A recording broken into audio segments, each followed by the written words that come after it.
I am headed off to meet Glenda because it has been almost a month since I've seen her and we've had breakfast. So this will be fun to catch up with her. And she's been working at the Tucson gym show. If you're in Tucson, that's a big deal when it comes to gems and stones and rocks and stuff like that. I wish I would go to I don't know why, but I just don't go to it. I've never really had a fascination for the gem show. Although Ben would love it, and I really need to be a better parent and take him to it, but it is what it is. So I'm really, really tired. Did not sleep well last night. I may have gotten like 2 or 3 hours of sleep last night, but it's okay. Just trying to take one day at a time. Doing well otherwise. I was going to actually get up this morning before I put in my first bag and go for a run. I thought that would be really great. And the temperature was about 45-ish, so it wasn't that cold. Like, I could totally do it, but I was too tired, so I didn't. So I will have to do a different workout later on. So one of the things that is vitally important when you are on PD dialysis or you just have a disease, whether it's kidney cancer, fatty liver, I mean, there's so many things that go on in the body. A lot of my friends who have lately started to shift into having health problems, and so I wanted to encourage you that if you do have health problems, or you're a spouse or a partner to somebody who does, that you've got to really build a structure and a foundation on which you hold your hope on. Whether that's the higher power, whether you believe in God, whether you're into meditation,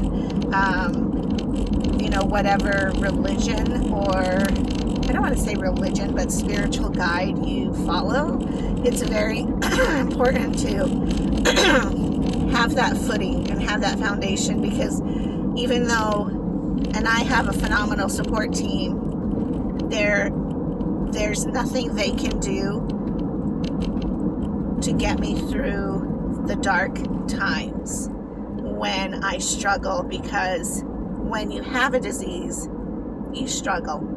And I think a lot of people don't want to talk about it. Maybe it's taboo, maybe it's for whatever reason, a lot of people don't like to talk about it, but there is that side of PD dialysis, or of having a sickness, that is just can be overwhelming. And so it's just vitally important that you find not only a support team, people who will come and sit with you regardless, people who will listen to you regardless, people who will just be there for you, or that they're there for you, even maybe they don't do anything, maybe a phone call person, but also a deeper platform for you to stand on, because there will be times that the sickness becomes so overwhelming, or you're tired, or you're annoyed, or things in your life just continue to happen. Just because you have kidney disease doesn't mean that the rest of the world does. So the rest of the world is just going on and on, living life. Your kids, your family, your spouse, your partner, whatever it is that you're doing in your life goes on. So when you have to be halted, and when you have to pause, and when you have to prioritize your own life, then that can be depressing, and that can be sad. And so I'm always one for opening my home to people who want to talk, or who needs to have those kind of conversations to help have encouragement or motivation, or disciplines, but not like I'm disciplining, but more like here are the things that I have done to discipline myself. And discipline isn't habit, not like punishment. But here are the things that I do in order to keep myself sane, in order to keep myself from slipping too deep into the darkness and the overwhelmingness and the sadness. So one of the things I actively do, usually 2 or 3 times a year, is I go into therapy. I've had a lot of trauma in my life. I'm adopted. I was an orphan in Peru. Transitioning to America and not speaking English. My childhood, and then also like abuses that have happened, but also like, you know, the things that have happened to me and the things that happened to you as a child can really affect how you see yourself as an adult. And so I became a mom real young, and my focus was my children. And I did a really good job. I got jobs. I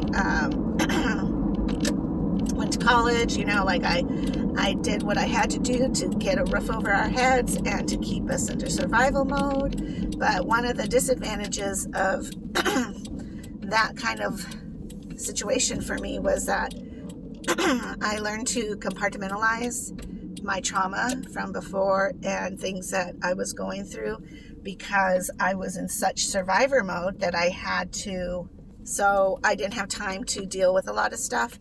But when I got kidney disease, sitting in the chair and having that kind of time on my hands was kind of detrimental, because all of a sudden all of those memories come flooding back. Things I've done, things I've said, people I've hurt, immaturity, parenting, and then things that happened to me that I hadn't thought about for a long time and I really hadn't dealt with. So I usually pick kind of like a topic or a time frame, and then I go into therapy for a portion of time until I work through that, and then I graduate and I come back out stronger than ever and healed, and then I will journey for a while, and then I'll go back in, because I think that it's really important that we are able to share our feelings. And having kidney disease is a big thing in itself. You're not dead, but you're walking the line. And that's different from, you know, Mary Sue and Martha, who's running out there on the streets just having a good old time of it. And you guys know what I mean, especially if you have kidney disease or you have a disease. Kidney disease, I think, is different in a lot of ways, because we have to figure out when our dialysis is, when our exchange times are. It's like a thing always in your head. And what you're going to eat, when you're going to drink, you know, like what are you going to do? How are you going to live your life? How does everything get interrupted because of it? So I actually haven't gone into therapy over the disease itself.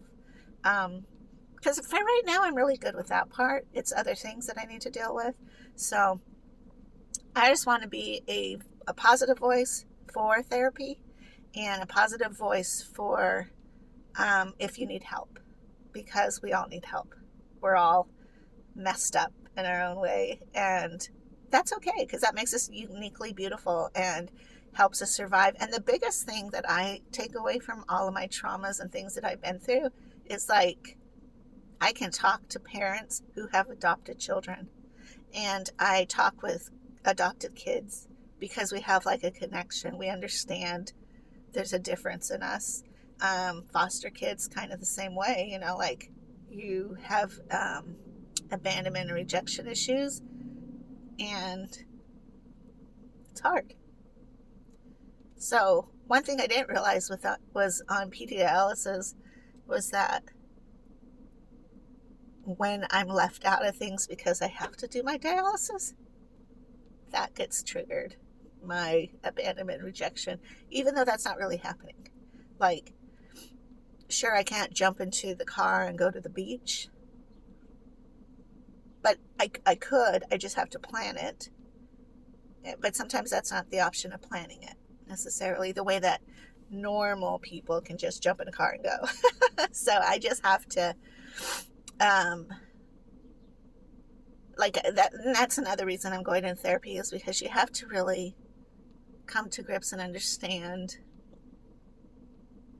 you're not being abandoned or rejected when you have to stop and do your dialysis.